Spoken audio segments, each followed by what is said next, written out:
Hello दोस्तों, आज हम आपको इस किट का कनेक्शन करना दिखाएंगे। दोस्तों मैं आपको बता दूं, ये जो ट्रांसफार्मर है 3030 का ट्रांसफार्मर है। दोस्तों ये देखो, आप इस तरफ से देख सकते हैं वायर, और यहाँ पे हमने ये एक सप्लाई बनाई है 2 कैपेसिटर लगा के। ये आप इसके अंदर देख सकते हैं दोस्तों, ये हमने पैक कर दिया। मैं आपको ये सप्लाई बनाना स्ट्रक्चर डायग्राम से सिखा दूँगा दोस्तों। बिल्कुल ही हमने इस तरीके से ही वो सप्लाई बनाई है। दोस्तों ये जो वायर है ये 12012 का वायर है, 12012 ट्रांसफार्मर का है, और ये 3030 का है। दोस्तों 3030 पे हमने इस वाली किट पे सप्लाई दे दी। और दोस्तों इस सप्लाई का जो ऑडियो इनपुट था जो हमने यहाँ से ले लिया है। यहाँ ये जो है इसका ये जो किट है, इस किट का जो ये वाला हिस्सा है ये ऑडियो आउटपुट का है, और किट में है जो ऑडियो इनपुट है। और दोस्तों यहाँ से हमने ये BT की किट दी है दोस्तों। और आपको मैं बता दूँ, ये हमने 12012 की जो सप्लाई बनाई है वो बना के लगाई है इसके अंदर। और दोस्तों मैं आपको ये जो सप्लाई है जो मैं आपको स्ट्रक्चर डायग्राम से बना के दिखाऊंगा कि किस तरीके से 12012 की हमने ये बनाई है।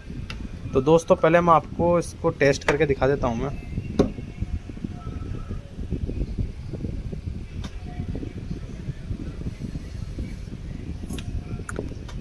दोस्तों ये ब्लूटूथ ये हमने इसमें लगाया है। अब आपको दिखाता हूँ मैं।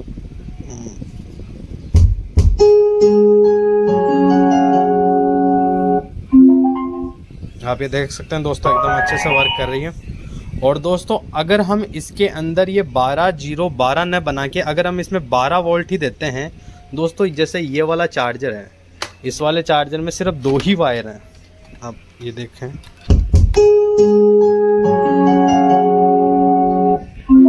ये दोस्तों इसमें 2 ही वायर हैं, आप देख सकते हैं।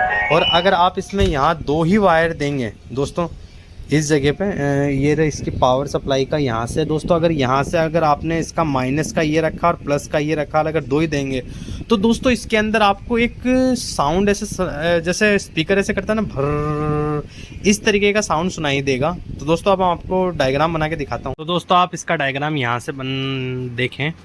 दोस्तों हमें 2 कैपेसिटर चाहिए।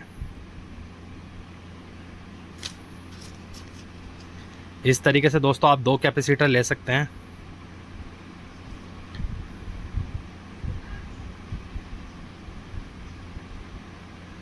दोस्तों ये कैपेसिटर का प्लस और इधर वाले कैपेसिटर का ये प्लस, ये वाला हिस्सा हो जाएगा माइनस और ये हो जाएगा माइनस। तो दोस्तों इन दोनों तार को हमें एक करना है इस तरीके से। तो ये वाला जो वायर होगा ये हमारा हो जाएगा ग्राउंड का। अब दोस्तों हमें डायोड से एक ब्रिज इलेक्ट्रीफायर बनाना है। तो दोस्तों हमें 4 डायोड चाहिए।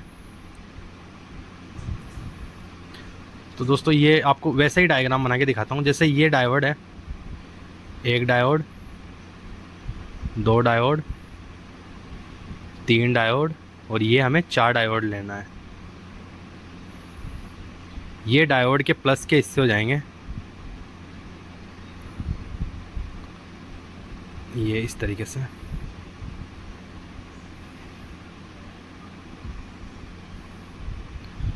दोस्तों डायोड के ये प्लस हो गया और ये माइनस हो गया, और इधर से भी ये प्लस हो गया, ये माइनस हो गया, ये माइनस हो गया, और ये प्लस हो गया, और ये प्लस हो गया, और ये माइनस हो गया।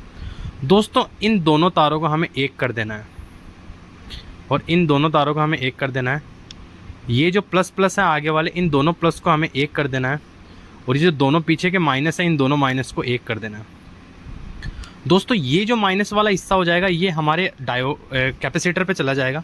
कैपेसिटर का जो माइनस है ये डायोड के माइनस पे चला जाएगा, और ये जो डायोड का प्लस वाला हिस्सा है ये कैपेसिटर के प्लस पे चला जाएगा। अब दोस्तों ये ट्रांसफार्मर है, इसमें 3 सप्लाई जा रही है, ये 12, ये 0, ये 12, और इधर भी हमें प्लस, ये AC वोल्टेज हो गया। अब हमें DC 12 निकालना है।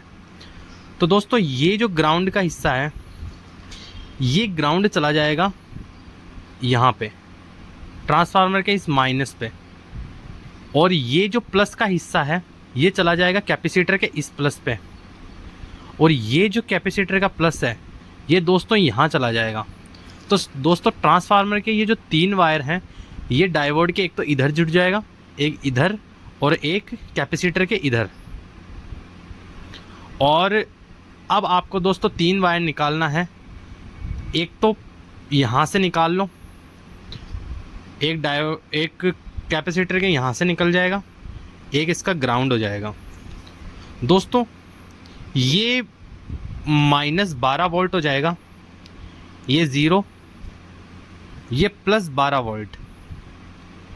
तो दोस्तों ये जब ट्रांसफार्मर की सप्लाई देंगे तो बिल्कुल इसी तरीके से ये फिल्टर करके यहाँ से, और ये हमारा डीसी वोल्टेज निकल जाएगा। तो दोस्तों अब हम इसको कहीं पे भी लगा सकते हैं। अब आपको यही अगर आपको 35 वोल्ट में देना है तो दोस्तों सेम ही सप्लाई बनेगी। आप चाहे 35 वोल्ट बनाओ, चाहे आप 30 वोल्ट बनाओ। अगर आपका ट्रांसफार्मर जिस कैपेसिटी का है, अगर यहाँ पे अगर आप ट्रांसफार्मर 12012 काम में न लेके 35035 काम में लेते तो दोस्तों सेम ही चीज़ होती। पर फ़र्क इतना है कि जैसे ये कैपेसिटर हमने 25 वोल्ट का यहाँ रखा था, तो अगर ये 35 वोल्ट की सप्लाई बना रहे हैं तो कैपेसिटर हमें यहाँ पे 63 वोल्ट का रखना पड़ेगा। 63 2200 काम में ले सकते हो आप, या 63 4400 काम में ले सकते हो आप, 35035 की सप्लाई के अंदर। और डायोड मोटे वाले लग जाएंगे 6 एम्पियर वाले। यहाँ पे हमने छोटे ही डायोड काम में लिए हैं। और अगर हमारी सप्लाई 12012 होती तो हम 25 वोल्ट या 35 वोल्ट तक काम में ले सकते हैं, 4400 का भी काम में ले सकते हैं, या 2200 का भी काम में ले सकते हैं। कैपेसिटर की ये है। तो दोस्तों इस तरीके से हम एक सप्लाई तैयार करेंगे। तो दोस्तों ये वीडियो हमें आपको कैसी लगी कमेंट में ज़रूर बताना।